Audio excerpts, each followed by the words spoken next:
Sama mulai dengan membaca basmalah dan sholawat. Bismillahirrahmanirrahim. Allahumma sholli ala Sayyidina Muhammad wa ala ali Sayyidina Muhammad.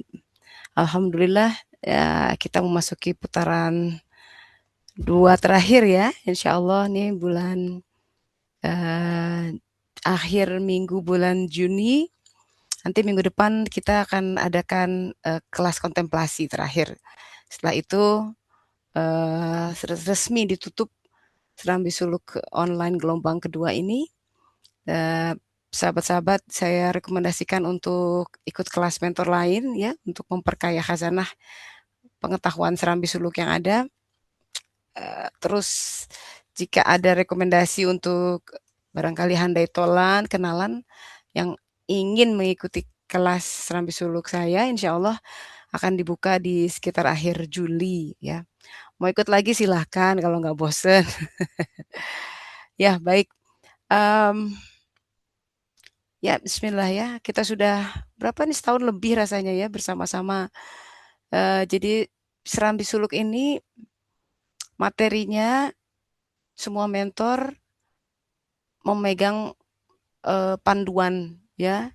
Jadi materi inti itu yang diberikan oleh Mursyid Zamzam Ahmad Jamaluddin Tanuwijaya sebagai Mursyid Tarekat Qudusiyah. Beliau orang yang memiliki ilmu laduni gitu ya, diajari tentang ini. Jadi suatu saat nanti beliau akan menuliskan sendiri buku ini.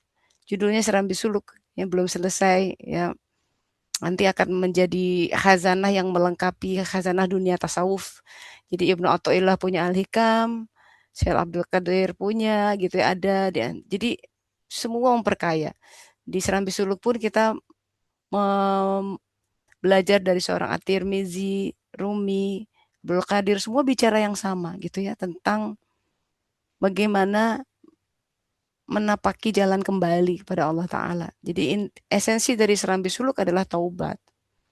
Karena ilmu tentang taubat ini rasanya agak hilang dari umat kita ya. Jadi saya pun dulu saya pikir namanya taubat itu kalau berbuat salah, apalagi dosa yang besar. Dosa-dosa kecil tuh kayaknya kita nggak perlu bertobat gitu ya.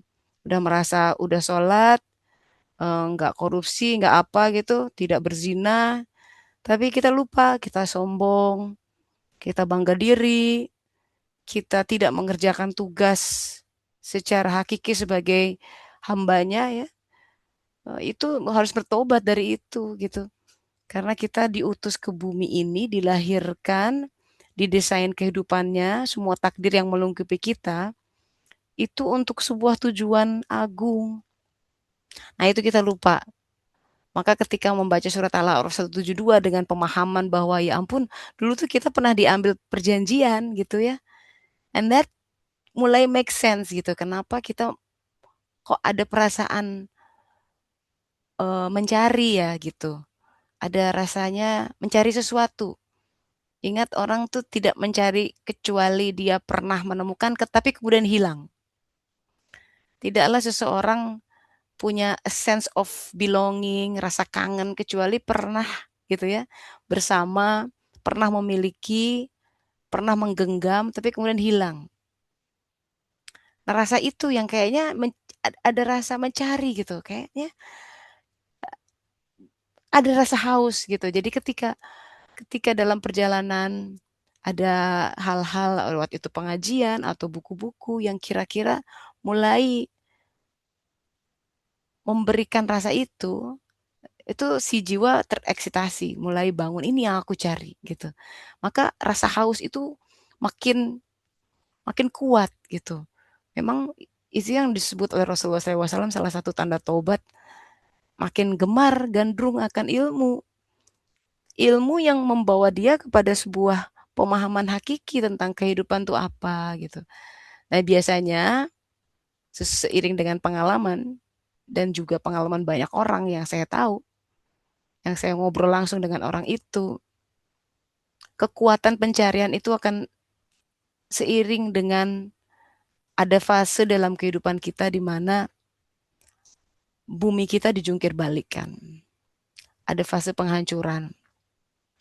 Entah itu lingkup keluarga, fisik, ekonomi, karir, relationships gitu ya, kandas cinta lah, ah, gagal sana sini. Nah, itu tuh hal-hal seperti itu walaupun tampak di mata manusia sebuah tragedi, kegagalan, setback gitu ya, apapun yang kayaknya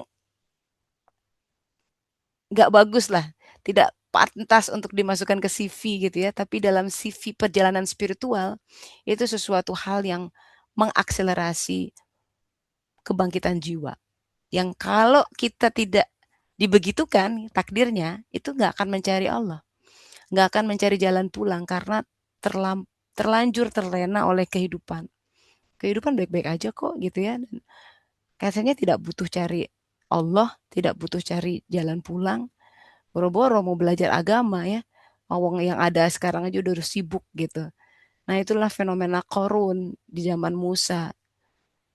Ketika seseorang meminta sesuatu yang sang nabi tahu nih kalau dikabulkan bahaya ada kalau nabi dia bisa punya sense seperti itu tapi orangnya kekeh gitu si korun tuh tolong doain doain pengen kaya ya karena bosan hidup miskin katanya begitu. Padahal yang dikatakan hidup miskin tuh ya cukup sebenarnya ya. Cuma hawa nafsunya pengen pengen punya mobil kayak gitu kalau zaman sekarang tuh bahasanya. Pengen punya rumah yang kayak gitu gitu. Supaya nanti kalau reunian biar kelihatan keren gitu kan. Pengen supaya kalau kumpul-kumpul keluarga dianggap sukses gitu. Jadi dia akan cenderung mengejar sesuatu yang sebenarnya kalaupun dia tidak punya itu nggak apa-apa bisa hidupnya cukup gitu. Tapi dia pengen sesuatu yang lebih. Nah, itulah korun. Dan dia terazab oleh itu. Memang dikasihnya nauzubillah min dzalik ya seperti dikatakan dalam Al-Qur'an, kalau Allah memberi tapi memberinya tuh dengan kesal gitu ya, dilempar. Dan bisa banyak seperti yang korun miliki. Pengen kaya kayaknya wah nggak nggak tanggung-tanggung. Dikatakan keledai yang mengangkut kunci dari gudang-gudang hartanya saja banyak banget saking beratnya banyak banget berarti. Kalau kita mah depositonya nggak di satu bank gitu ya. Terus sekarang semua lewat wireless. Tapi zaman dulu tuh kunci-kunci besar. Gudang-gudangnya emas, permata, perak gitu.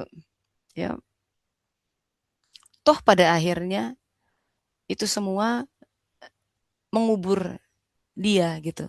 Nggak dibawa ke alam barzahnya. Sesuatu yang memang untuk periode tertentu sama orang-orang tepuk tangan gitu. Wah, Korun hebat, Korun hebat. Kalau zaman sekarang tuh masuk Fortune 500 gitu perusahaannya. Daftar orang terkaya. Oh, sudah 1 triliun hartanya gitu ya. Misal bangga-bangga pada suatu saat. Tapi itu buat Korun menjadi azab karena kemudian kekayaannya itu membuat dia sholat jadi telat, lama-lama nggak datang, ya sholat jamaah. Akhirnya yang terjadi di kisah Korun adalah dia ditenggelamkan ya dalam gempa bumi likuifaksi gitu. Jadi upside down, tenggelam bersama harta-hartanya. Itu disebut dengan legenda harta karun. Jadi kalau orang menemukan harta karun di dalam bumi itu saking cerita ini dari generasi ke generasi secara oral ya di diceritakan tentang korun korun korun. Jadi lama-lama masuk ke khazanah Indonesia menjadi harta karun. Luar biasa ya. Jadi kalau nemuin harta dalam tanah itu harta korun, tapi ngeri sebenarnya cerita itu. Bahwa itu berkelindan dengan sebuah keinginan yang tidak pada tempatnya. Nah, dalam suluk kita belajar menginginkan sesuatu yang hak. Maka dalam Al-Qur'an dikatakan ketika seseorang memiliki keinginan bahkan nabi-nabi pun justru itu pintu masuk setan. Jadi lebih aman kalau tidak punya keinginan sebenarnya. Cuma kan manusia ya namanya manusia ya, pengen selamat, pengen anak-anak sehat, wajar, wajar. Tapi kemudian yang tidak boleh adalah terikat dengan keinginan itu karena apa yang kau anggap baik udah dikunci dengan ayat itu dalam Al-Qur'an. Coba ayat berapa tuh? Apa yang kau anggap baik belum tentu baik. Kan keinginan kita kan menganggap sesuatu, punya asumsi. Kalau saya punya ini, kalau anak saya bisa begini, bisa menikah dengan dia, bisa kerja di sana, kan dan gitu kan. Kan ada keinginan yang berkelindan di balik itu. Tapi kan tidak tahu sebenarnya apa yang kita inginkan itu benar-benar baik, khususnya dunia akhirat kita. Kalau dunia mah suka menipu. Kelihatan baik di dunia, belum tentu di akhiratnya. Ya. Tapi makanya surat membawa begini, amal soleh itu, ya, kan kuncinya amal soleh, sahabat-sahabat. Bagaimanapun, untuk berada di Shirathul Mustaqim itu kuncinya menemukan amal soleh. Karena segolongan yang paling rendah tinta katanya adalah as-solihin, itu orang-orang yang sudah beriman dan beramal soleh. Setidaknya amal soleh itu adalah amal-amal yang dilakukan lillahi ta'ala. Udah gitu aja dulu. Bentuknya terserah, ya. Tak perlu mendefinisikan sesuatu amal soleh itu sesuatu yang harus begini gitu. Nggak perlu. Karena tak tak selalu yang namanya amal soleh itu berupa sebuah amalan atau pekerjaan yang mewujud bisa dilihat orang hasilnya. Menunggu sebuah ketetapan Allah adalah amal soleh. Sabar, ya, mendera ujiannya adalah amal soleh. Jadi ketika kita sudah mulai hidup, semua memanggil-manggil Allah gitu ya. Amal soleh itu sesuatu yang dilakukan lillahi ta'ala. Menerima, pokoknya apa yang udah diterima aja, alhamdulillah gitu ya. Ingat kita pengen pengen dapetin tiket itu ya. Ada riwayat kan, seorang yang di antara miliaran orang yang dihisab, dia kok tiba-tiba dapat golden ticket lewat aja begitu, nggak dihisab. Kalau kita pernah ngantri di jalur imigrasi itu kan antrian panjang gitu ya, mau di Indonesia mau di luar negeri. Nah di sana tuh ngantrinya bertahun-tahun, itu mah berjam-jamnya udah. Dan itu ber-AC ya, di bandara enak. Di sana di Padang Mahsyar nunggu hisab, itu orang bisa tenggelam dalam keringatnya itu berapa lama itu ordernya. Karena hadisnya beda begitu, ngeri loh. Sedemikian rupa orang yang menunggu itu udah sengsara banget. Menunggu aja gitu. Bagi yang tidak beriman tentu saja. Karena tidak dinaungi. Di situ karena dulu jarang meminta naungan Allah, di sana benar-benar dilepas sama Allah Ta'ala. Dilepas. Mengerikan ya. Di sini melupakan Allah, di sana dilupakan Allah. Nauzubillah min zalik. Jadi sengsara banget. Itu sampai Rasulullah SAW berkata, sampai ada orang yang berteriak, udah masukkan aku ke neraka, tanggung, udah sengsara banget gitu. What kind of madness itu? Kegilaan macam apa tuh yang bikin orang, kan ngeri ya ngeliat neraka tuh. Tapi ini udah sudah pada titik frustrasi menunggunya saja. Tapi buat mereka yang tidak dinaungi. Jadi ada sebuah, ini visi-visi seperti ini diberikan oleh Rasulullah SAW ya. Kejadiannya itu belum ada, cuma sudah diberi. Nah ini ada misteri. Kan belum kiamat nih. Karena Allah tahu yang awal dan akhir itu. Jadi beliau udah memberi berita nanti tuh ada orang-orang yang begini. Nah ini tuh harus benar-benar ditangkap nih berita-berita kayak gini. Supaya kita nggak nyesel, mumpung masih hidup nih.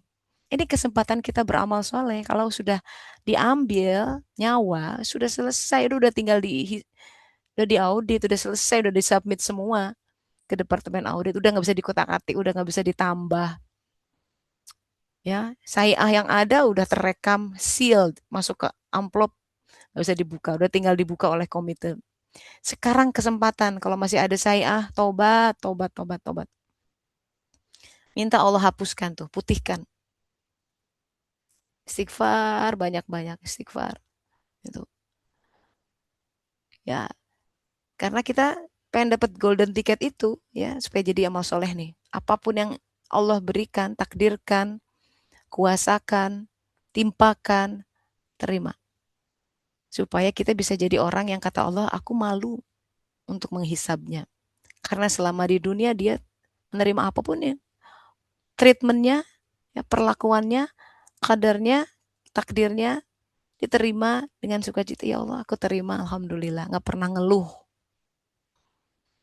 nggak pernah ngeluh. Seberat apapun itu kelihatan, itu kan kata kita berat. Kalau Allah mah kun fayakun, nggak takut dia. Dan iya betul, kehidupan akan berjalan sehari sehari. Gitu sahabat-sahabat. Kalau orang Sunda bilang tongrau kusiku gitu ya. Kita tuh banyak merasa deg-degan, was-was, khawatir oleh masa depan yang itu hanya mewujud dalam pikiran kita. Takut tahun depan nggak bisa nyekolahin anak. Tahun depan, besok hidup aja belum tentu. Terus kalau aku meninggal siapa yang ngurusin anak? Lah itu anak-anak memang punya siapa? Emang kalau kita meninggal Allah jadi nggak kuasa gitu ngasih makan, nyekolahin? Heng, kan salah logika kita sudah tergelincir dalam sebuah em, medan pemikiran yang sempit seolah-olah kalau kita nggak ada anak-anak nggak bisa apa-apa. Salah. Wah, siapa kita gitu ya? Allah mah kuasa gitu. Jadi jangan takut. Yang kita takutkan tuh mestinya ya hal-hal yang esensial. Takut kalau pulang ini masih bawa sayian. Nah itu bukan egois ya, tidak memikirkan orang lain, bukan. Tapi kita mesti tahu kadar-kadar diri bahwa anak kita lewat kita betul dilahirkan, tapi mereka bukan milik kita. Bisnis kita, pekerjaan kita memang diberikan kepada kita, cuma itu bukan milik kita. Bahkan raga ini terserah Allah mau dibikin apa ya. Hidup ini terserah Allah mau dipertemukan dengan siapa, mau orang itu datang dan pergi. Orang tuh datang dan pergi sahabat-sahabat, terserah Allah. Innalillahi wa inna ilaihi rajiun. Semua datang dari Allah, akan kembali pada Allah. Nah, ingat perjanjian itu bahwa dulu surat Al-A'raf 172 kita itu ya yang memang tidak dicantumkan di situ, tapi perjanjian untuk menjadi insan kamil sebenarnya. Di taubat itu ujung-ujungnya kan sumah tada agar ditunjuki. Tunjuki kemana? Ke Siratal Mustaqim. Siratal Mustaqim kan Siratal ladzina an'amta alaihim, jalannya ahlul nikmah. Ahlul nikmah itu nabi-nabi, sidikin, syuhada, solihin. Jadi jalan Siratal Mustaqim yang kita minta setiap sholat itu adalah jalan orang-orang yang beramal soleh. Para nabi jelas beramal soleh. Sidikin jelas, syuhada jelas, solihin beramal soleh. Tapi derajatnya berbeda. Jadi di atas solihin itu ada syuhada. Jadi orang-orang yang beramal soleh dan sudah menjadi saksinya yang sejati. Orang yang sudah menyala misbahnya. Ruhul Kudus, asyams dalam dirinya. Itu yang disebut taubat nasuha. Kalau orang sudah menyala misbahnya itu taubat sebenarnya. Itu tahapan kedua suluk. Mesti ke sana hidup itu. Kalau seseorang meninggal dalam jalan suluk sedang bertobat, belum sempat nih misbahnya menyala, di sana akan diajarin, didekatkan di alam barzakhnya. Semester pendek, apa-apa yang miss gitu ya, akan diajarkan. Kenapa? Karena fungsi misbah, Ruhul Kudus, itu mengajarkan Quran. Jadi kalau kita belum jadi insan kamil, ya, si Ruhul Kudus belum berkata-kata, sebenarnya dia udah berkata-kata, cuma kitanya yang belum paham bahasa dia. Karena kenapa? Akalnya belum tumbuh. Akal itu yang diumpamakan sebagai pohon zaitun di dalam surat An-Nur ayat 35. Itu pohon akal. Pohon zaitun yang tidak tumbuh di barat dan tidak tumbuh di timur. Dia bukan dari alam Jabarut, bukan dari alam Mulk. Pohon itu adanya di Malakut, itulah jiwa, pohon jiwa kita. Jadi itu yang dari awal skema Adam alaihissalam nggak boleh makan buah itu karena pohonnya belum tumbuh. Nanti harus dia melewati kehidupan di dunia, berpisah sama istrinya, diuji oleh kelakuan anak-anaknya dan lain sebagainya. Semua takdir itu sudah ditetapkan akan dialami. Maka dari awal memang skemanya kuciptakan khalifah fil ard. Di situ kata-kata itu sudah ada itu rahasia tentang takdir Adam alaihissalam bakal ke bumi. Ngalamin banyak hal, punya anak namanya ini, itu, bakal bunuh-bunuhan. Nanti akan ada anak ketiga namanya Syeds alaihissalam, itu akan jadi nabi dan lain sebagainya. Sudah tertulis bagaimana semua Bani Adam tertuliskan. Cinta, apa? Tinta ciptaan sudah kering, pena sudah diangkat. Pena sudah diangkat udah nggak ada yang ditulisin lagi. It's done. Semua kemungkinan kehidupan. Kita tuh sudah ada. Takdirnya anak kita, cucu kita yang belum turun nih. Cicit kita terus ya. Ada, cuman jiwanya belum turun. Tunggu giliran. Tapi kenapa kita dipergilirkan lahir pada tahun 60-an, 70, 80? Ada rahasia di situ kenapa dari orang tua itu. Semua presisi. Maka itu alif lam mim. Dzalikal kitab la raiba fi hudal lil muttaqin. Itu salah satu kitab yang harus dibaca, kitab tentang diri kita. Dan itu tanpa Quran susah bacanya. Ada nggak ada panduan. Liar. Filosofi ini itu liar. Kita akan dalam pusaran yang tak bertepi dan tidak ada kepastian ya. Kalau yang mau pasti-pasti aja tuh pegang Quran. Kalau itu pasti benernya. Ngapain hidup coba-coba sahabat-sahabat? Mendingan pegangan hukum Allah nanti kita akan lihat. Gitu. Pegang yang pasti-pasti aja. Waktu udah nggak lama soalnya nih. Udah nggak ada waktu untuk ini apa namanya coba-coba gitu. Udahlah. Pegang yang pasti-pasti aja. Makanya orang beriman tuh beramal soleh nggak bisa nonton sekedar kita nonton yuk. Kenapa harus ada alasan? Bahkan harus tanya, boleh nggak aku nonton? Nonton apa? Nonton ini. Kenapa harus ada legitimasinya? Kenapa nonton film pocong misalkan?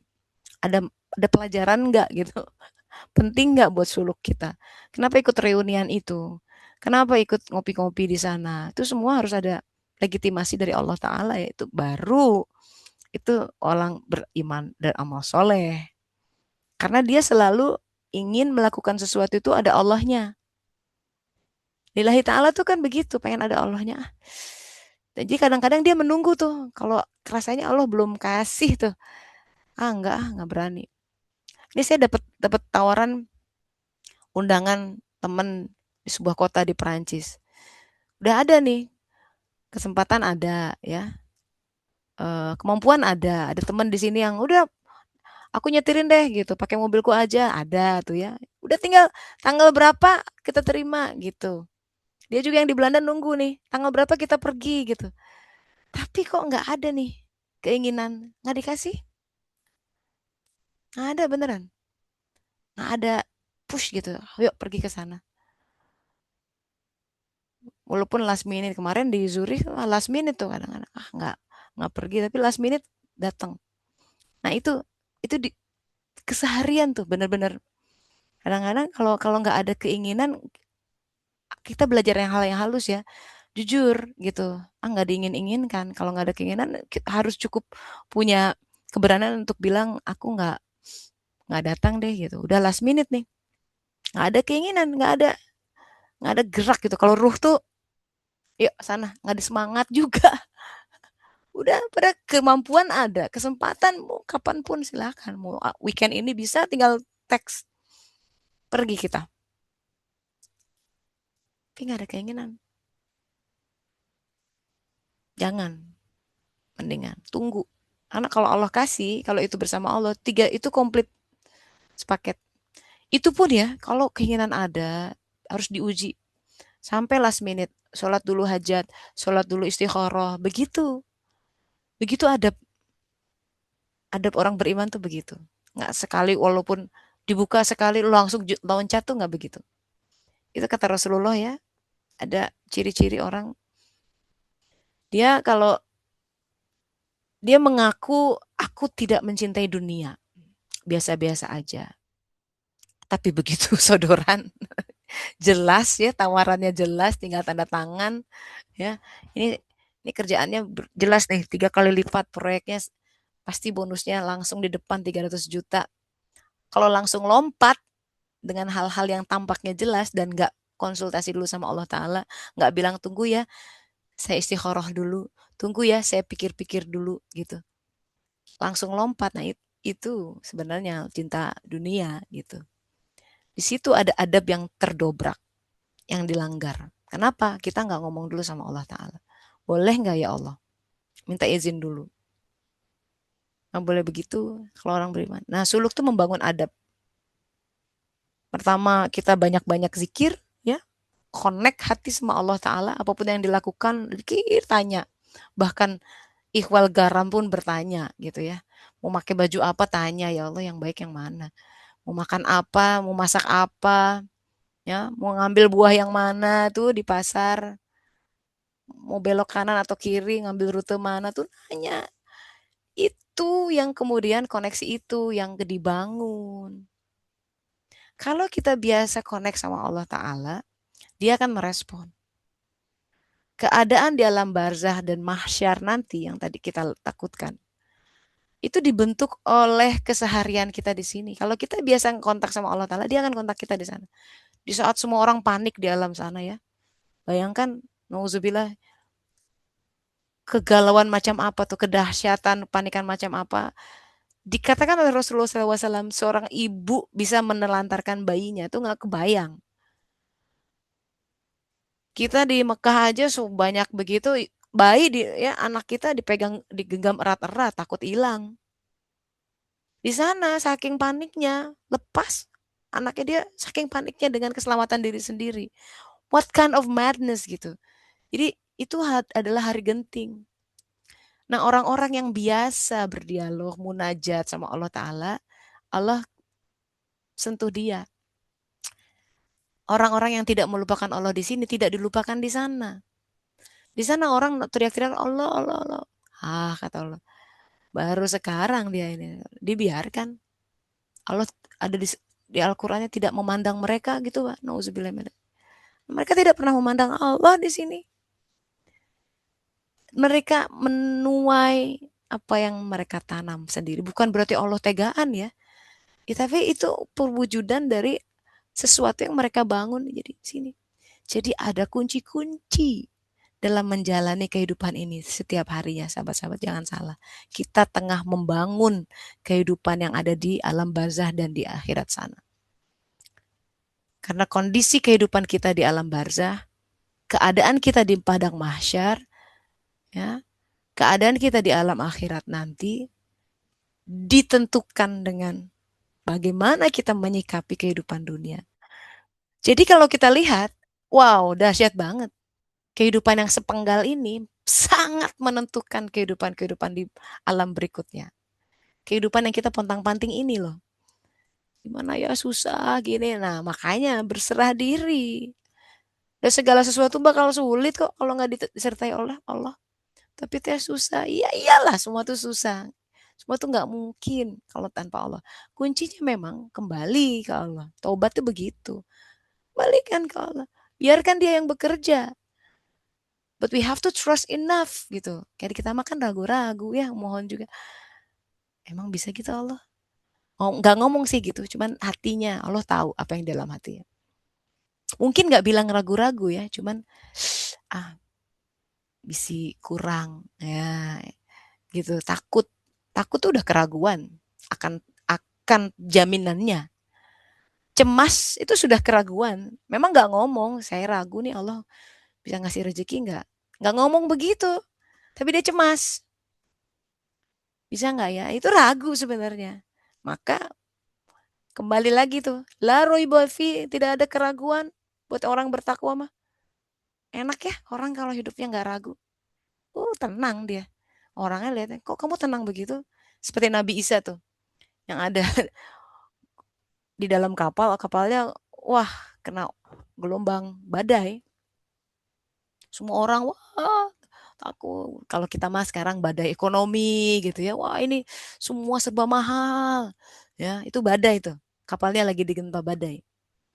Wah ini ada corona atau ini gelombang susah cari kerja nih sekarang. Ini perusahaan pada tutup. Itu gelombang-gelombang dalam kehidupan. Insan kamil, orang yang sudah menyala hati ininya, cahaya itu. Semakin terang cahayanya, semakin dia tenang karena dia makin dekat sama Allah. Ala bidzikrillah tatmainnul qulub. Jadi dia koneksi sama Allah makin kuat, dia makin karena dia yakin. Hidup itu untuk membangun keyakinan memang. Kalau yakin, Enggak khawatir. Yakin Allah bantu, tenang aja Lasmi. Lihat aja, tenang. Yakin Allah bantu. Maka seorang Isa yang lain pada pada ketar-ketir khawatir, dia mah tidur. Sampai orang kaget, ini orang lagi badai begitu tidur. Tidur tuh lambang dari kedamaian ya. Kalau orang gelisah, depresi nggak bisa tidur. Allah yang membuat tidur itu tenang, karena tenang hati, dia bisa tidur, santai, damai, tidurnya lelap. Nah, berkaca dari situ, mestinya pengetahuan suluk ini membawa kita kepada kedamaian yang sejati. Nah, karena jalan Shiratal Mustaqim yang kita cari itu jalan kedamaian, jalan kebahagiaan. Jadi kalau kita masih hidup penuh dengan khawatir, cemas, jelas belum sampainya ya tuh Pak, kan kita mesti ikhtiar mau gini terus hidup. Karena kalau begini terus ya nanti kita cemas di sini, di barzah makin cemas. Di mahsyar makin cemas lagi, jelas. Karena itu teramplifikasi semua. Ya, jadi ini renungan buat kita bersama. Mohon dilihat juga nanti assignment-nya adalah ya tugasnya untuk membuat tuliskan ya. Tuliskan perenungan kita belajar sama-sama Serambi Suluk ini karena dalam testimoni saya ya, orang belajar suluk ini bukan sekedar teori nih kita belajar. Ada seseorang yang um, seseorang peserta ya Serambi Suluk, dia ikut di tengah-tengah perjalanan meninggal. Nah, orang yang bisa melihat, ya Allah tampakkan, itu ada transformasi yang signifikan dari jiwanya. Bahkan ketika dia memakan ilmu-ilmu seperti ini, itu cahaya. Ya, membawa sesuatu dan itu tertampakkan di alam barzahnya gitu. Jadi ilmu-ilmu yang membawa cahaya itu yang memtransformasi. Transformasi itu akan menetes ke tahapan ketataran jasa dia, sahabat-sahabat. Akan mewujud dalam hal akhlak. Yang tahu tuh orang-orang sekitar tuh, dia bisa bisa notice, dia bisa bersaksi, si mama, si papa kok jadi begini ya, setelah ikut pengajian di mana gitu. Kan kita nggak ngeh. Yang tahu tuh mama saya gitu misalkan, kok ngajinya di mana kok kayak begini, mulai dia ikut pengajian. Nggak pernah ngajak-ngajak pengajian. Beliau sebagai orang tua, ibu yang membesarkan saya, tahu bener anaknya itu kayak gimana, kok berubah ya, ngaji apa sih gitu katanya. Jadi gitu, jadi ikut pengajian. Alhamdulillah udah jadi salik. Berjalan salik itu. Selalu berjalan. Karena hidup selalu berjalan ya. Dalam perjalanan itu kita pasti orang yang berjalan tuh bertasbih. Mengalir, namanya juga mengalir ya. Dia pindah dari satu titik ke titik lain. Karena kita senantiasa hidup dalam takdir yang baru. Karena Allah senantiasa huwal hayyul qayyum. Selalu hidup dalam ciptaan yang baru. Nah, itu untuk pengantar renungan hari ini.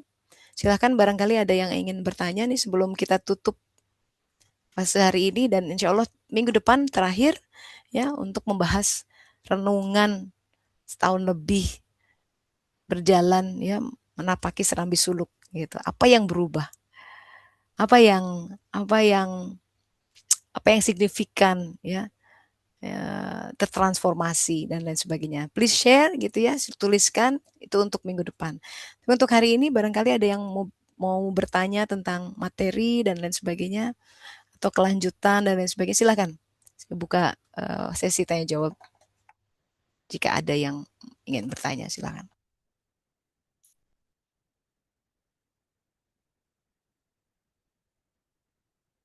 Tidak ada? Izin teh mau tanya teh. Silakan. Assalamualaikum. Silakan, Pak. Waalaikumsalam warahmatullahi wabarakatuh. Ya teh, mengenai kelanjutan ini teh, apakah kalau kita setelah dari sini ke kemana lagi gitu teh? Takutnya kalau misalnya berhenti gitu, jadi Iya, jadi tumpul lagi. atau jadi lepas lagi, jadi sendirian lagi, Iya, betul. atau memang kalau kayak saya ada ikut kelasnya Pak Justran gitu. Hmm, Apakah hmm. memang ikut itu yang terus sama Teteh selesai, atau Ya, ada betul. ada kelanjutannya lagi gitu Teh? Sama Pak Yusron udah pertemuan keberapa? Membahas tentang apa, Pak? 23 naf instan Teh. Oh iya, boleh ikuti itu ya. Nanti di akhir akan diarahkan ke kelas lanjutan namanya Tariqul Anwar. Itu udah bagi mereka yang mau lanjut, mau berhenti selesai ya. Mau lanjut, Tariqul Anwar itu kelas persiapan untuk berjalan di Tariqah Qadusiyah jika mereka mau berjalan di bawah bimbingan mursyid. Itu diberi opsi. Mau lanjut, ada namanya kelas Tariqul Anwar. Di situ akan pembahasannya lebih ke fana ya, apa itu riyadhah ya, ya hal-hal yang sangat teknikal apa peran mursyid dan lain sebagainya kan itu udah fokus oke kayaknya saya mau berjalan di bawah bimbingan mursyid deh saya butuh mursyid gitu ya terserah mau di tarekah mana aja Serambi Suluk tuh terus terbuka buat siapapun gitu asal muslim ya karena harus sholat karena kunci sholat kalau nggak sholat susah sih ya itu jadi kalau nggak muslim susah gitu nah, kemudian mau bertarekat dengan tarekat manapun mursyid manapun terbuka tapi jika mau dengan tarekat kudusiyah itu masuk kelas lanjutan dipersiapkan namanya kelas Tarikul Anwar sampai nanti dibuka itu fase itu Pak itu tahapannya jadi teruskan dengan Pak Yusron kalau sekarang sudah alhamdulillah sudah kelas 20-an ya nanti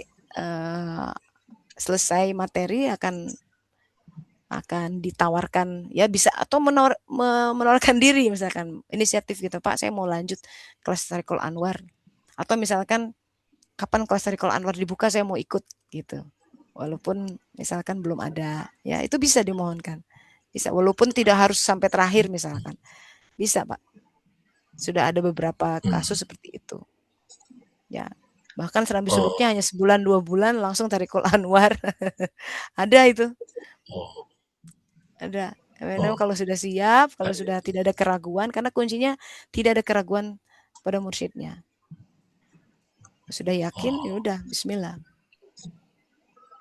Jadi bukan bukan harus sudah menguasai ilmu itu hatam gitu Ya, katakanlah Teh. seorang yang sudah Oh, salik 20 tahun juga belum nguasain, Pak. Khatamnya tuh dia sambil jalan gitu. Ya, ini lebih oh ke gitu. kenapa di kelas itu lebih mematangkan pengetahuan. Karena kan ada ayat Al-Qur'annya, jangan kamu mengikuti sesuatu yang kau tidak punya pengetahuan tentangnya. Sesungguhnya pandangan, pendengaran, penglihatan surat berapa tuh Mbak Indah? Diminta pertanggungjawabannya gitu. Jadi nggak bisa taklid gitu ya. Itu harus dikonstruksi dengan apa itu taubat itu harus paham benar deh. Nanti karena taubat bersambung dengan harus mati sebelum mati, nanti nyambung ke riyadhah. Emang kenapa sih harus maksudnya apa mati? Kan itu semua dibahas di Serambi Suluk. Nah, kalau pengetahuannya belum matang, kaget dia riyadhah tuh ngapain? Nah, kan berarti nanti dia ragu gitu. Nah, ini jadi Hmm, Serambi Suluk tuh membangun konstruksi akalnya ini yang dikerjakan tuh apa sebenarnya. Jadi semua diketahui Qurannya ini, hadisnya ini, nasnya gini, seperti itu Pak. Tapi buat mereka yang pokoknya aku udah mau itu cepet langsung oh, bisa gitu. Ada yang seperti itu. oh, Apalagi kalau misalkan istrinya sudah salik atau pasangannya sudah salik atau ibunya atau itu anaknya itu lebih lebih diutamakan gitu ya. Karena kan satu keluarga itu akan saling membantu jika jika sama-sama berjalan gitu. Gitu. iya Jadi iya. nggak kaku ya. Sama sekali tidak kaku. Oh, nanti harus ngulang lagi 2 tahun dalam hitung-hitungan enggak. Kalau misalkan kita aku udah pengen ini ajukan diri. Nanti mursyid akan memohon gitu. Memang iya atau benar saatnya atau tidak itu dimohonkan sama Allah taala. Gitu. Nggak harus sudah, katakanlah udah beres lah gitu ibadahnya syariahnya gitu, atau Ya, itu mah sambil jalan kita-kita mah ya. Sama nggak akan oh, beres-beres dijamin. Dijamin nih. Iya, mau nunggu ya nggak, justru itu akan mengakselerasi semuanya gitu. Yang penting hati menghadapkan diri. Kalau nunggu menguasai, kapan kita menguasai juga? Ya ada, semuanya juga sedang berjalan ya, namanya juga berjalan bertahap semuanya, belajar gitu. Udah bismillah, yang penting yang kita gini loh, maksudnya peran mursyid itu kan karena dia nanti kan ketika pembukaan itu namanya pembukaan, disebut dibuka karena betul-betul sodr itu dibuka dengan izin Allah ya, yang bisa mendengar itu betul-betul dibuat bukaan gitu. Jadi cahaya nur iman diberikan pada saat itu, jiwa udah mulai bangun tuh langsung otomatis ya. Nah, itu nanti fenomena itu belajar di kelas Tarikul Anwar. Jadi ikhwal tentang jiwa itu bangkit, ada pendengaran, penglihatan, bukan mata itu yang buta. Itu nyata itu. Memang kita seperti Rasulullah SAW katakan, kamu tuh punya dua pasang mata. Tapi mata jiwa kita sudah melihat, gimana kita taunya? Karena yang utama tuh bukan melihat jin, bukan melihat malaikat, bukan begitu. Itu mah fenomena seperti itu banyak jadi batu sandungan di alam spiritual ya. Di alam ya agama lain juga bisa melihat kayak gitu, kalau sekedar lihat malaikat gitu ya. Ada yang bisa dilihat. Bukan itu. Inti dari pandangan jiwa dibuka itu dia bisa melihat kebenaran. Hak yang benar ya, karena itu yang kita cari. Makanya kita bingung kan, aku terima atau enggak nih pekerjaan ini? Yang hak yang mana? Kan bingung. Nah, semakin orang nyala, cahayanya makin terang, itu makin bisa menangkap karsa Gusti Allah yang mana, makin makin ini, makin tajam ya. Dan ulaika ala hudam mir rabbihim, kan targetnya ke situ, bagi mereka ala hudam mir rabbihim. Petunjuk tuh ala hudan, senantiasa continuously being guided. Itu target. Orang yang continuously being guided, kenapa dia continuously? Jadi tuntunannya tuh nggak biar pet. Biar pet tuh kalau ada orang di dalam surat Al-Baqarah, coba main dah surat berapa tuh. Dia hanya berjalan ketika petir. Jadi kalau misalkan di tengah hujan gitu ya, gelap.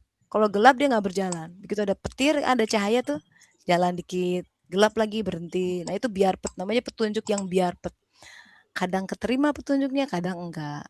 Nah ketika enggak itu gelisah dia, ya bingung. Itu pet, lagi pet tuh petunjuknya.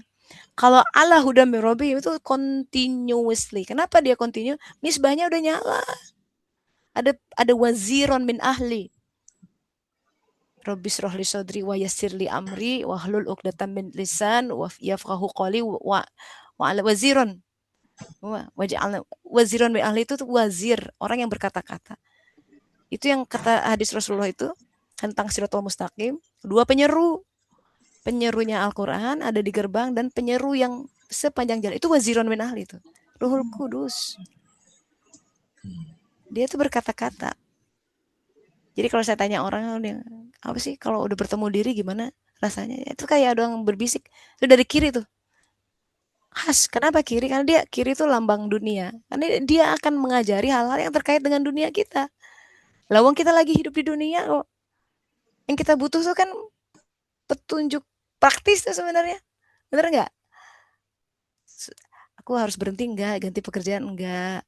Anakku semua kan itu bukan bukan remeh-temeh sama sekali, itu takdirnya hebat, memang hebat di situ. Udah desain sama Allah. Ada mutiara di situ yang harus kita raih. Cuma kebanyakan nggak nyampe gitu haknya.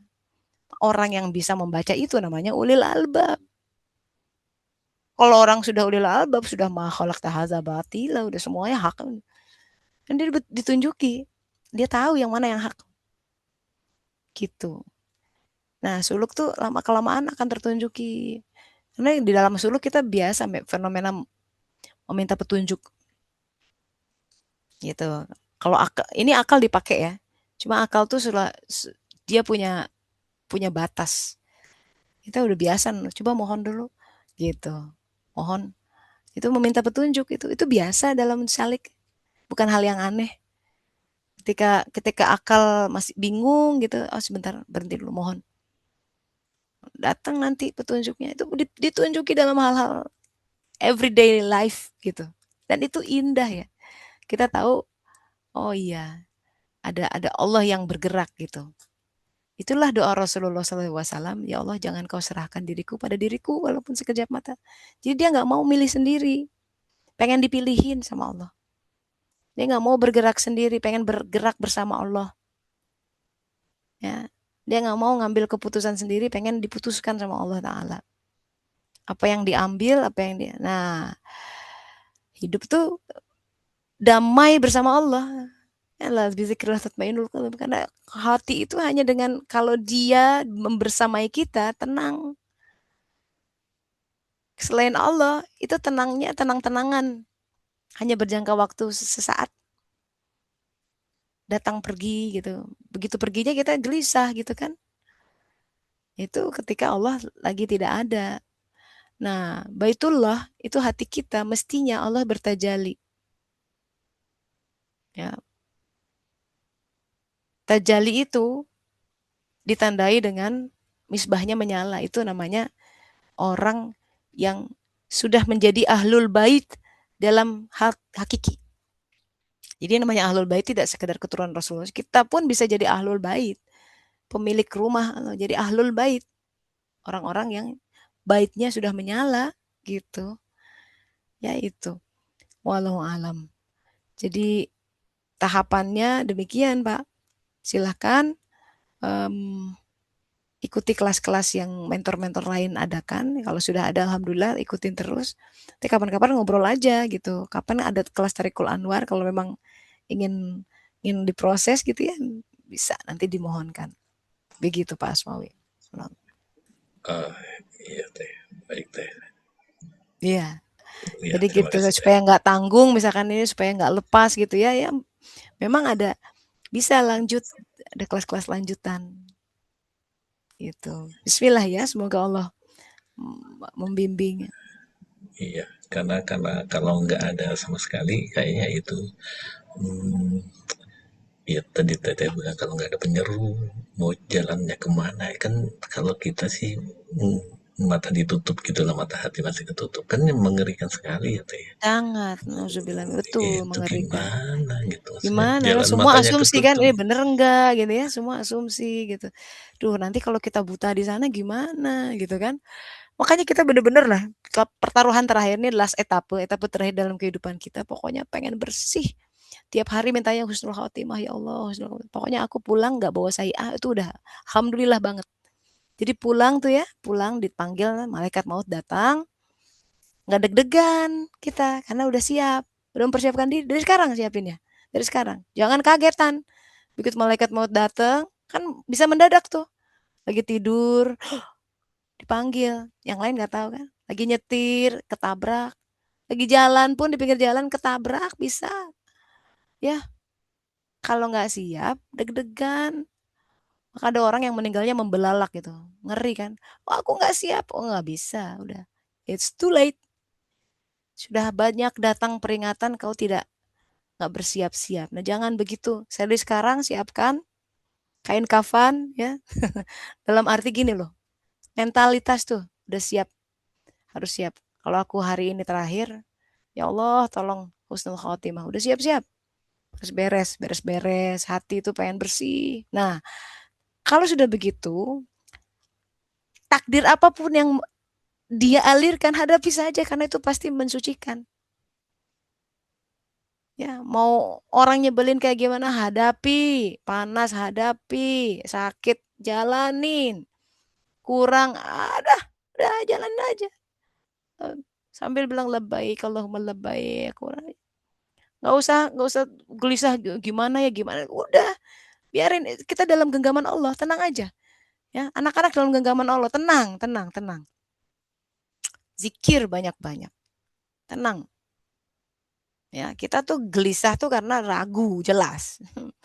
Nah, alif lam mim zalikal kitab. Kita tidak beriman pada kitab kehidupan, kitab Lauh mahfuz bahwa itu tuh semua udah ditetapin, tenang aja. Apa yang sudah ditetapkan untukmu pasti datang. Sebaliknya kalau nggak ditetapin nggak akan. Ya tenang aja. Jadi ya, bakal datang. Tenang. Nah hidup tuh membangun keyakinan. Kalau tenang, udah kita fokusnya. Tapi teh aku hatiku masih sakit. Ya udah itu pun rasa sakit hati berikan pada Allah Ta'ala. Oh dia mengkhianatiku teh udah. Nggak usah kesal sama orangnya, rugi. Orangnya mau baik-baik aja gitu ya. Yang memfitnah kita baik-baik saja hidupnya gitu. Seolah-olah. Nanti ada hisab. Tenang. Biarkan Allah yang membalas. Biarkan Allah yang menegakkan neraca keadilan. Pokoknya tugas kita mah istighfar banyak-banyak. Nih lah, kita hidup dari sholat ke sholat aja. Ya nggak usah pusing-pusing. Ya, besok ya besok lagi. Gitu. Kita karena overthinking ya, pengen jadi Firaun itu, pengen ngatur-ngatur kehidupan. Ya jelas lah sibuk sendiri. Ngapain kita ngatur-ngatur kehidupan? Biarkan itu mah Rob yang ngatur. Tugas kita fokus nih aku sama soleh, sama soleh. Jadi fokus sama soleh. Kebanyakan orang tuh kurang fokus. Kenapa? Karena dihajar itu ditarik di empat arah iblis itu datang di belakang, depan, kiri, kanan. Gimana caranya biar nggak fokus orang? Itu ya empat arah itu kan ditarik supaya nggak fokus di satu titik, sahabat-sahabat. Kita nggak fokus di present moment, takut oleh masa depan, ditarik oleh masa lalu. Wah, kiri kanan. Jadinya nggak bersyukur dan kau akan mendapati sebagian besar dari mereka tidak bersyukur. Ayat berapa tuh? Jelas, artinya kalau tidak bersyukur jelas tidak ada di suratul mustaqim. Kalau tidak ada di suratul mustaqim, ma'rifatnya nggak akan dapat. Kalau ma'rifat nggak akan dapat, jelas tidak damai. Jiwa kan ma'rifat, hanya mendekat sama Allah, jiwa tuh tenang. Selain itu, fata morgana sahabat-sahabat. Nah, so set our priority right, ya, fokusnya jelas, gitu. Itu sudah bersuluk itu, ya. Manfaatkan etapa terakhir nih umat ya, wanti-wanti nih, jangan sampai yang udah pulang satu persatu tuh, usia 47 pulang, 45 dipanggil. Ini kita udah, aduh, udah gray area nih. Jangan sampai jangan sampai lepas kesempatan ini. Nafas, tiap nafas gunakan sebaik mungkin ya Allah. Kau ingin aku ngapain hari ini? Pokoknya aduh, terima kasih atas kehidupan ini. Satu nafas, terima kasih ya Allah. Bersyukur. Uang yang ada terus pikiran ini mau infakkan, infakkan, keluarkan. Jadi alwal asr semua diperas. Aku punya ini, keluarkan supaya jadi bekal akhirat. Jangan biarkan ngendon, ya. Itu tas yang banyak bagi-bagiin, orang nggak dipakai semua. Satu dua ada cukup lah. Simple life, ya supaya hisapnya juga ringan. Nanti keburu kita meninggal belum sempat di kemana-manain dihisap itu. Ngapain tuh 25 sepatu satu-satu dipakai emangnya. Ya, dari sekarang biar hisapnya jelas, udah cuci gudang lah. Yang perlu-perlu saja. Nah, kita sudah fokus, kehidupannya udah makin fokus. Nanti ya, kelihatan berkahnya akan muncul. Seiring dengan kita fokus di akhirat, dunia tuh aneh ya. Bersujud tau nggak sama kita. Disujudkan masalahnya. Gampang aja. Duit masuk, nggak perlu ngejar. Beneran.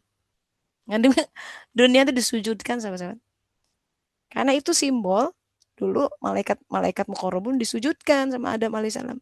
Dunia tahu mana yang hamba-hambanya dan mana yang bukan disujudkan. Masalah duit atau apa itu datang sendiri. Ya, bukan berarti kita nggak kerja ya. Kita kerja cuma kok mudah gitu. Apa-apa gitu dan hati tuh dibikin nggak gelisah gitu menghadapinya. Termasuk urusan-urusan yang memang harus kita kerjakan terkait dengan anak-anak, orang tua atau dan urusan kita lah. Apa-apa yang menjadi amanah kita itu Allah mudahkan. Ya, Allah aturkan, jadwalkan, nyaman, enak ngerjainnya. Gitu, itulah kalau kita fokus amal soleh, kita fokus mengerjakan sesuatu lillahi ta'ala. Baru itu jadi khalifah fil ard. Orang yang mengerjakan sesuatu yang kita kerjakan pekerjaan Allah. Di situ makna kehidupan kita, sahabat-sahabat. Terserah orang mau bilang apa. Oh, kamu cuma tukang sapu. Ah, ngebiarin. Aku tukang sapu Allah. Gitu. Bangga. Bangga. Tukang sapu Allah. Karena itu pekerjaan yang Allah ingin aku kerjakan. Nggak ada pekerjaan lain yang sehebat itu. Karena lillahi ta'ala, buat Allah. Bukan buat kelihatan keren. Ngapain?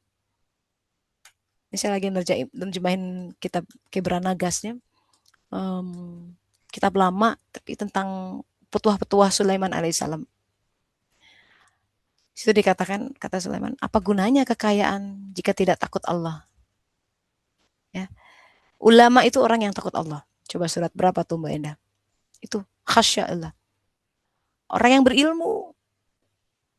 Di kisah Sulaiman dan Bilqis, orang berilmu itu yang bisa memindahkan tahta Bilqis dalam sekejap mata. Lebih cepat daripada Ifrit. Tahta tuh dipindahkan ya. Itu dunia disujudkan, sahabat-sahabat. Gampang aja buat orang berilmu. Gampang. Jadi ini, dapat ini. Tiba-tiba, saya menyaksikan dengan mata kepala saya. Ada orang-orang yang seperti itu. Yang wow, dunia tuh gelar karpet merah loh.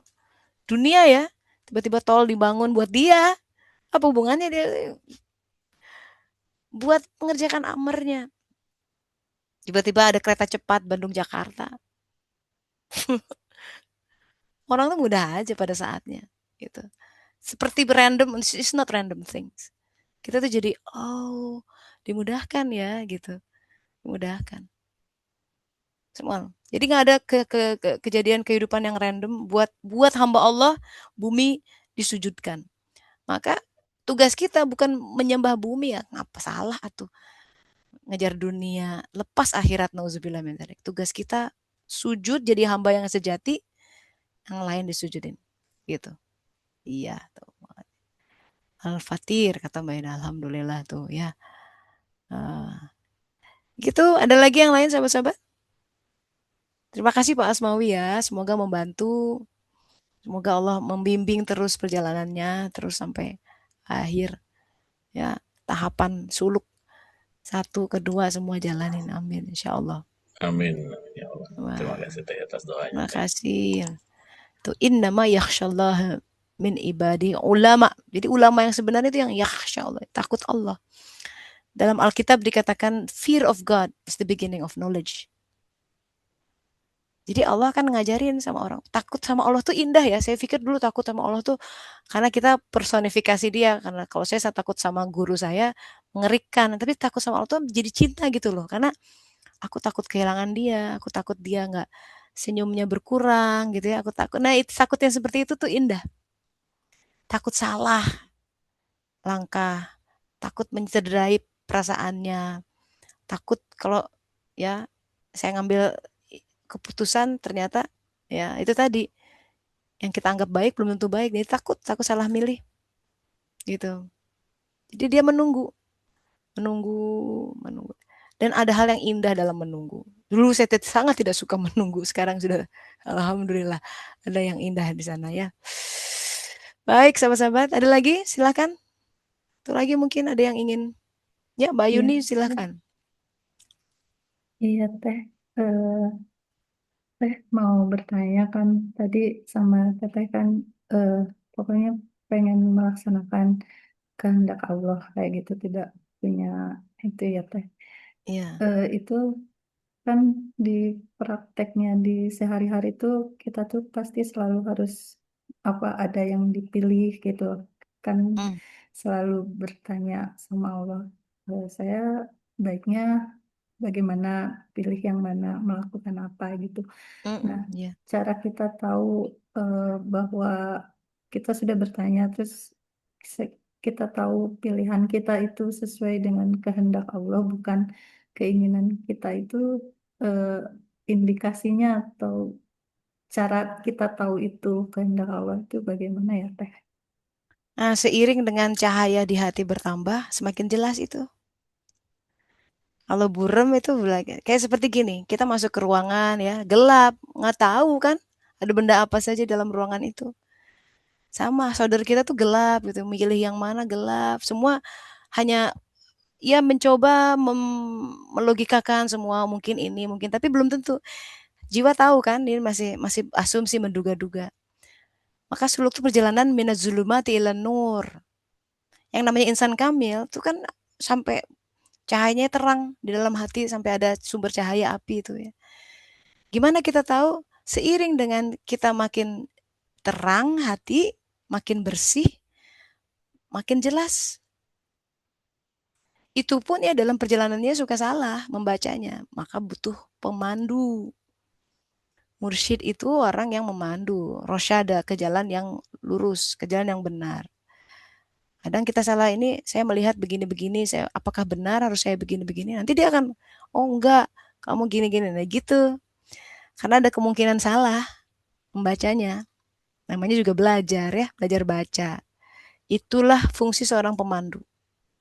Itu.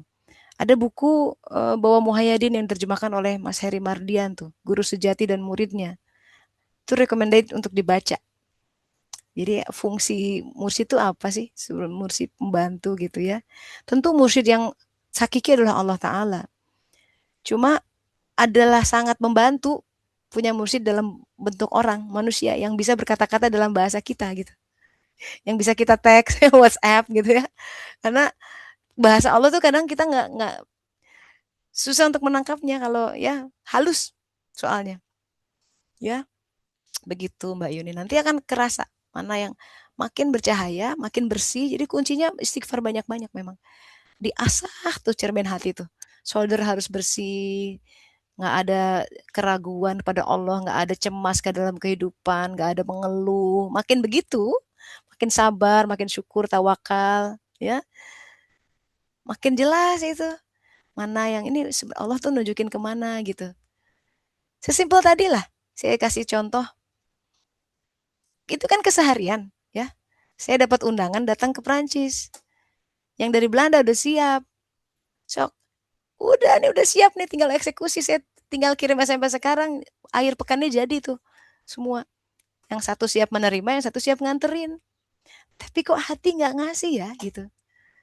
Itu loh. Nah makin peka, kita makin banyak istighfar, makin sholat. Itu hal-hal itu tuh makin teramplifikasi. Jadi jelas. Sampai anak teman saya tuh sampai kesel. Ini apa nih saya harus bikin alasan tuh. Oh ini nunggu anak. Kalau padahal mah karena kalau saya bilang ini kan bukan salik ya. Jadi kalau saya bilang ini saya menunggu petunjuk Allah kan agak, hah? Ya sendiri aja kan agak agak melompat gitu. Jadi kita juga harus ngomong bahasa kaumnya lah. Ya, jangan terlalu lompat gitu. Karena nggak semua orang bisa menerima ya. Tunggu sebentar saya menunggu petunjuk Allah gitu. Bapak Mursyid dulu ya, almarhum Bapak Suprapto Kadis. Jadi beliau tuh dulu menempati rumah. Ini contoh adab ya, contoh adab. Beliau itu kan pensiunan Krakatau Steel. Ya, rumah dinasnya tuh gede di Cilegon. Cuma karena udah pensiun, terus tiba-tiba ada manajemen baru dan bilang itu rumah harus dialih, intinya harus keluar dari situ lah.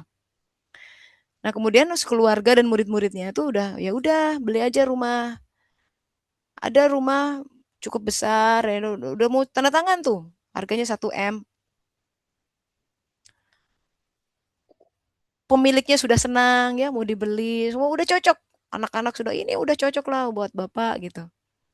Last minute dong, udah mau tanda tangan nih. Hari itu udah mau tanda tangan. Bapak diem. Sebentar ya, saya butuh waktu. Wah, semua pada gitu lagi. Wah, yang beli udah, aduh, apa lagi sih? Apa lagi? Karena itu belum ada petunjuknya. Belum ada petunjuk. Dia menunggu, beliau menunggu last minute tuh. Last minute sampai padahal secara logika tuh, ah, udah ambil aja ini udah kapan lagi gitu. Ya, di satu sisi udah ada surat kan, sepertinya udah mendorong gitu, harus keluar, harus keluar. Di sisi lain udah tempati rumah ini. Last minute, kemudian tunggu. Kemudian datang dari apa mungkin harus ke Bandung. Mungkin ya, memang harus ke Bandung. Di Bandung pun kan nggak langsung dapat rumah tuh. Akhirnya ada rumah salik yang beliau punya rumah lebih gitu, tinggal saja di sana di Dago Asri gitu, pindah tuh. Dan peristiwa itu menandai sesuatu tuh memang terjadi di tahun, aduh tahun berapa itu? 2000, 2010 kalau nggak salah. Jadi itu akan setelah terima tongkat kemursidan dari Cilegon ya mau diberikan ke Mursyid Zamzam gitu. Jadi itu udah memang harus ke Bandung, Bapak. Zaman itu kan belum jelas mau di mana dan memang ternyata makamnya itu sudah ditunjukkan tempatnya di Mandalasari gitu. Nah, kan kebayang waktu itu hal-hal seperti itu. Jadi harus didekatkan ke Bandung. Mandalasari itu bukit itu ya, itu bukit bersejarah. Itu orang-orang yang tinggal di situ tahu itu tempat petilasan raja-raja Hindu. Syahdan ada seorang raja Hindu yang hidup sezaman dengan Rasulullah SAW. Saya lupa namanya, ya. Tapi di bukit itu, karena dulu kan orang pada bersemedi gitu ya, berkholwat, uzlah gitu loh kita mah, masuk ke kahfi. Di hari itu dia salah satu yang menjadi saksi peristiwa Gua Hiro, bayangkan hebat ya. Itu kalau Allah yang ini dia tahu, bahkan padahal jauh dan agamanya bukan Islam, karena kan belum nyebar Islam waktu itu. Beliau salah satu saksi. Dan untuk menghargai beliau kan dimakamkan di bukit itu. Jadi ada makam-makam keramat tuh di Mandalasari itu. Seolah diutus ya seorang umatnya yang akan dimakamkan di situ juga. Jadi menghargai, memberkati buminya. Nah, kayak gitu-gitu indah gitu. Orang sampai meninggalnya tuh diverifikasi. Ketika kebenaran seseorang itu bahkan orang itu sudah tiada ya, tapi Allah abadikan sampai dibocorin ihwal itu tentang kejadian itu. Mungkin nggak ada orang yang sejarawan yang menulis, nggak ada, tapi dibuka. Seperti halnya dialog seorang Zakaria ya yang aku tidak pernah kecewa dalam memohon padamu, kan enggak mungkin bilang gitu tuh dalam hati, bisa jadi ya. Nggak ada di kitab manapun The Sea Scrolls kan, tapi Quran mencatat itu. Sahabat-sahabat, kita semua tengah menuliskan kitab hidup kita. Kata Rasulullah, nanti setiap orang akan membuka kitabnya masing-masing. Iliyin or sijin. Mau kitab yang bagus atau yang buruk, terserah kita. Karena kemungkinannya tau'an atau karhan itu terserah kita. That's the choice. Mau menjalani kehidupan dengan bersuka cita, berserah diri, atau karhan. Setengah-setengah, nyeret-nyeret gitu ya. Allah ilhamkan fujuroha wa taqwaha. Jalan fujurnya, jalan menjauh, dan atau jalan ketakwaan. Mau yang mana, terserah. Takdirnya takdir yang sama. Tapi mau menyikapi itu dengan bersyukur atau tidak, mau bersabar atau tidak, mau tawakal atau tidak, itu terserah kita. Nah, perhatikan itu, takdir itu. Semakin kita tajam, semakin kita menghadapkan hati kepada Allah Ta'ala, tauhidnya semakin kuat, semakin dia membimbing kita. Dan tadi pertanyaan Mbak Yuni, ini dari Allah apa enggak, itu semakin jelas. Karena kita semakin, karena si hati nurani itu berbisik ya. Kalau berbisik berarti suara yang lain mesti diem. Itu tugas kita, makanya harus mati sebelum mati itu suara hawa nafsu dimatikan. Hari ini kita saum nih ya, 10 Muharram. Di antaranya melemahkan hawa nafsu syahwatnya itu. Ya, supaya nggak selalu teriak-teriak gitu. Kontrol semuanya. Nah gitu Mbak, jadi seiring dengan suluk kita, taubat kita, suara itu akan semakin jelas. Yang mana guidance Allah ya. Dan tentu saja akan sangat halus ya, karena hijab itu ada 18.000 hijab. Kegelapan dan cahaya, jadi cahaya pun menghijab, bayangkan. Ya, cahaya pun menghijab. Itu makanya banyak yang mental di jalan ini, makin ke atas makin kencang anginnya. Makanya kalau akarnya nggak kuat, itu kenapa Serambi Suluk akarnya masih kuat dulu nih, pengetahuannya, konsepnya masih jelas. Kalau nggak bisa asal-asal masuk terus hilang nanti. Jadi yang dicari apa? Ya, itu. Wallahu alam. Mbak Yuni gitu ya, terus bismillah aja terus. Pokoknya minta sama Allah memandu. Supaya ini etapa terakhir kita nih, aduh bener-bener dalam limpahan yang terbaik gitu. Ya, jangan sampai nyesel. Jangan sampai nyesel. Udah tinggal 20 menit lagi hidup. Ya, ordenya. Kalau kita hidup setengah hari atau sehari itu, seperti kata, coba Al-Qur'annya mana Mbak Indah? Sudah berapa lama kau tinggal di bumi katanya? Hanya sehari bahkan setengah hari saja gitu katanya. Karena mereka udah ngalamin barzah, nunggu mahsyar. Perbandingan itu bumi itu nggak lama. Jadi kalau setengah hari itu 12 jam, kita udah hidup 40 plus lebih. Itu konversi aja, itu saya udah ngitung-ngitung tuh. Kita tinggal 20 menit lagi, udah bukan jam-jaman. 20 menit rata-rata ya. Nggak banyak loh yang bisa dilakukan 20 menit tanpa pertolongannya. Ya, so to make sure, ya, udah menit ke menit ini. Udah detik-detik, bulir-bulir pasir udah bentar lagi udah. Ya, bawa bekal yang benar, yang baik, amal soleh, takwa, ilmu yang bermanfaat. Ya, itu wallahu alam Mbak Yun. Gitu ya, semoga membantu. Alhamdulillah. Jadi, Ya, ya, semangat terima, terus, Mbak. ya, terima kasih Bu Teh. Tessa boleh Jadi tanya. Iya, ya, silakan, silakan, Bu. Nah, nanti setelah selesai dari kegiatan ini, ada lagi online dengan Teh Tessa. Kalau saya masih ingin ikut dulu ya, karena masih harus banyak belajar dulu ininya, biar nanti saya kalaupun misalnya mau melangkah ke selanjutnya, saya udah benar-benar siap. Karena bagi Hmm, saya ya.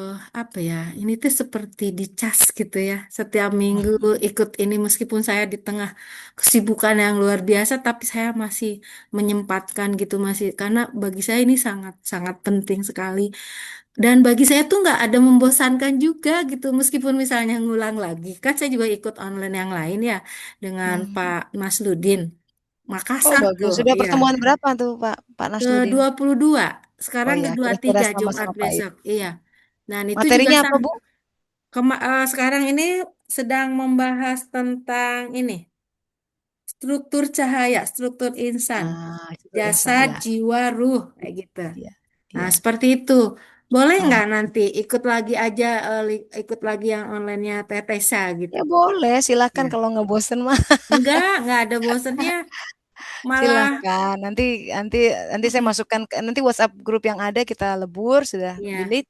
Kita masuk bikin WhatsApp grup yang baru buat iya, link-linknya di situ. iya, iya, Tapi saran saya yang Pak Nasruddin jalan terus ya iya, sampai selesai gitu. iya, Kalau mau Tarikul Anwar lanjut gitu ya, iya. silahkan.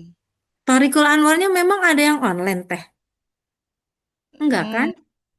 saya nggak tahu, harus tanya sama itu grup Iya. mentor khusus. Oh iya. Ya, Dan memang begini juga nih Teh Tessa, kalau ya. belajar ini ya kayaknya betul-betul memang dituntut hati kitanya harus bersih gitu. Soalnya kalau Iya. enggak ngerti gitu. Misalnya sayanya lagi kayak capek atau sayanya tuh Ya, lagi kayak ada kesal dulu dari tempat kerjaan gitu. Itu menyimaknya susah. Tapi kalau misalnya gitu ya. sayanya tuh udah lagi bersih, lagi ke Allahnya lagi ikhlas banget, itu ngerti cepet gitu ya. Netes ya Makanya itu jadi cahaya kan iya, ada ngeblok iya, berarti mm, marahnya, keselnya itu ngeblok. Itu iya, zulumat, kegelapan. Ya, iya. itu yang banyak istighfar betul itu, Bu, betul memang. Makanya Sama kalau kita banyak keselnya, pelajaran dari Allah tuh dalam keseharian ya, walaupun tidak kelas begini, miss nggak ketangkep. Padahal Allah tuh sedang berkata-kata, sedang perkenalkan dirinya tuh. Tapi karena termakan oleh kesal sama seseorang, tenggelamnya ke iya, sana, nggak kelihatan ayatnya. Padahal iya, sedang berbicara tuh. betul. Allah tuh sedang perkenalkan dirinya, tapi kita hanya terpaku kesal sama makhluk, Hmm, kesal sama ini itu, jadi hilang iya. ininya pembelajarannya. Nah, suluk tuh belajar gitu keseharian tuh besar itu. Kebanyakan salik itu jatuhnya di keseharian justru. Hmm, Dosa-dosa harian yang diremeh-temeh itu dianggap remeh-temeh padahal nggak remeh, sama sekali nggak remeh-temeh. Justru itu membangun hal yang besar gitu. Nah, iya, udah kita itu pokoknya fokus terus ya. iya. Mesti ini memang pasang kuda-kuda terus. Jangan Mhm, pilih-pilih. Ah, ini ujian kecil, ini enggak begitu. Semua adalah besar. Semua adalah berharga. Setiap nafas adalah berharga. Karena kita hmm, nggak pernah tahu nafas kita berhenti di mana, detik iya, berapa, iya, bener nggak? iya Nggak pernah betul. tahu. Jadi begitu, aduh masih ada nafas kan sampai disebutkan taubat tuh sampai nafas masih ada. Jadi disebut nafas tuh. Ada hal yang dalam tuh di nafas. Itu karena Ar-Rahman Ar-Rahimnya di situ. Jadi jangan khawatir, terus semangat. Ya boleh silahkan bergabung. Nanti kan saya umumkan di grup, bagi yang ingin bergabung saya akan undang ke WhatsApp grup yang baru. Jadi jadi gelombang ketiga Serambi Suluk Online. Kita akan tawafil lagi, tawaf kayak putaran ketiga Serambi Suluk. Begitu dari awal. Dan buat Pak. saya juga tidak membosankan karena ilmunya selalu baru ya, karena Allah Iya, setiap betul. hari baru. Walaupun yang sama tuh, Quran itu lagi, tapi kan fenomena yang terjadi keseharian udah berbeda. Kehidupannya udah berbeda ya, dari hari ke hari itu udah beda. Jadi selalu up to date gitu, selalu ada hal yang baru yang bisa kita raih dan pelajari. Alhamdulillah. Ya kita kayak kita di kajian suluk online nih udah 10 tahun nih ya. Itu muter-muter kayaknya tuh, tapi enggak juga di setiap tawaf tuh ada hal yang baru gitu. Alhamdulillah. Begitu Makasih Bu. Teh Tessa Terima ya. kasih. Semoga Assalamualaikum. semangat terus ya. Allah Maha tahu keinginan kita, Allah Maha tahu rasa kangen kita. Allah Maha tahu siapa yang betul-betul mencari Dia. Allah Maha tahu siapa yang benar-benar ya Allah aku pengen pulang gitu. Allah tahu. Sahabat-sahabat.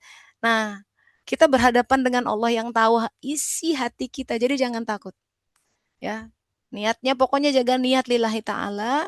Masalah kurang ini, kurang itu dan ya Allah aku tuh sebenarnya niat cuma masih begini. Allah tahu niat. Allah tahu niat. Ya, jadi jaga niat, jaga hati supaya lurus ya Allah. Nah, ketidaklurusan itu kadang-kadang si setan tuh bengkok-bengkokin deh. Ini itu. Nah, itu yang istighfar dipotong dengan astagfirullah, astagfirullah, astagfirullah, astagfirullah. Fokus ya. Fokus dalam kehidupan, fokus tawakal, sabar, syukur. Ya, udah itu aja. Ya, nanti kita akan berjalan dari waktu ke waktu, dari nafas ke nafas, dari detak jantung ke detak jantung yang lain, dan saksikanlah bagaimana Allah membukakan, ya, menyingkapkan yang tertutup, mendekatkan yang jauh, membukakan yang tadinya, waduh, ribet gitu ya, kayak benang kusut nanti dia urai. Dia yang kita menjadi saksi lama-lama jadi syuhada. Amin, ya Rabbal Alamin. Demikian sahabat-sahabat, insya Allah minggu depan terakhir untuk kelas testimoni ya. I expect semua sahabat-sahabat sudah menuliskan kesaksian perjalanan selama kita ya supaya ini jadi introspeksi buat kita semua, buat saya juga. Apa yang tertransformasi, apa yang berubah setelah setahun lebih belajar suluk, Serambi Suluk gitu ya. Apa yang Allah dekatkan, apa yang Allah cegah, itu salah satu yang harus dibaca juga gitu. Semoga Allah Ta'ala menuntun kita semua. Kita tutup sama-sama dengan doa akhir majelis. Subhanaka Allahumma wa bihamdika asyhadu an la ilaha illa anta astaghfiruka wa atubu ilaik. Alhamdulillahirabbil alamin. Demikian insya Allah minggu depan pertemuan terakhir kita sama-sama ya. Pamit dulu sahabat Terima sahabat. kasih Teh Tessa. Assalamualaikum warahmatullahi wabarakatuh. Waalaikumsalam warahmatullahi